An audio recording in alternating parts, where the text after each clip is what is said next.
घमंडी कौवा। हंसों का एक झुंड समुद्र तट के ऊपर से गुजर रहा था। उसी जगह एक कौवा भी मौज मस्ती कर रहा था। उसने हंसों को उपेक्षा भरी नज़रों से देखा। तुम लोग कितनी अच्छी उड़ान भर लेते हो, कौवा मजाक के लहजे से बोला। तुम लोग और कर ही क्या सकते हो, बस अपना पंख फड़फड़ा कर उड़ान भर सकते हो। क्या तुम मेरी तरह फुर्ती से उड़ सकते हो? मेरी तरह हवा में कलाबाजियाँ दिखा सकते हो? नहीं, तुम तो ठीक से जानते भी नहीं कि उड़ना किसे कहते हैं। कौवे की बात सुनकर एक वृद्ध हंस बोला, ये अच्छी बात है कि तुम ये सब कर लेते हो, लेकिन तुम्हें इस बात पर घमंड नहीं करना चाहिए।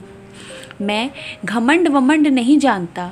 अगर तुम में से कोई भी मुकाबला कर सकता है तो सामने आए और मुझे हरा कर दिखाए। एक युवा नर हंस ने कौवे की चुनौती स्वीकार कर ली। यह तय हुआ कि प्रतियोगिता 2 चरणों में होगी।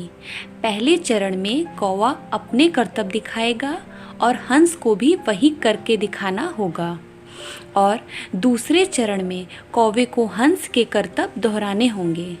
प्रतियोगिता शुरू हुई। पहले चरण की शुरुआत कौवे ने की और एक से बढ़कर एक कलाबाजियाँ दिखाने लगा। वह कभी गोल गोल चक्कर खाता तो कभी जमीन छूते हुए ऊपर उड़ जाता। वहीं हंस उसके मुकाबले कुछ खास नहीं कर पाया। कौवा अब और भी बढ़ चढ़कर बोलने लगा, मैं तो पहले ही कह रहा था कि तुम लोगों को और कुछ भी नहीं आता। और वह हंसने लगा। फिर दूसरा चरण शुरू हुआ। हंस ने उड़ान भरी और समुद्र की तरफ उड़ने लगा। कौवा भी उसके पीछे हो लिया। ये कौन सा कमाल दिखा रहे हो? भला सीधे सीधे उड़ना भी कोई चुनौती है?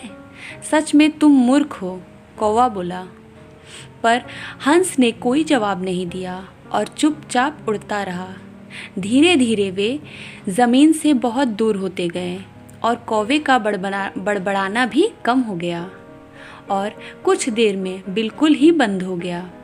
कौवा अब बुरी तरह थक चुका था, इतना कि अब उसके लिए खुद को हवा में रखना भी मुश्किल हो रहा था और वो बार बार पानी के करीब पहुंच जा रहा था।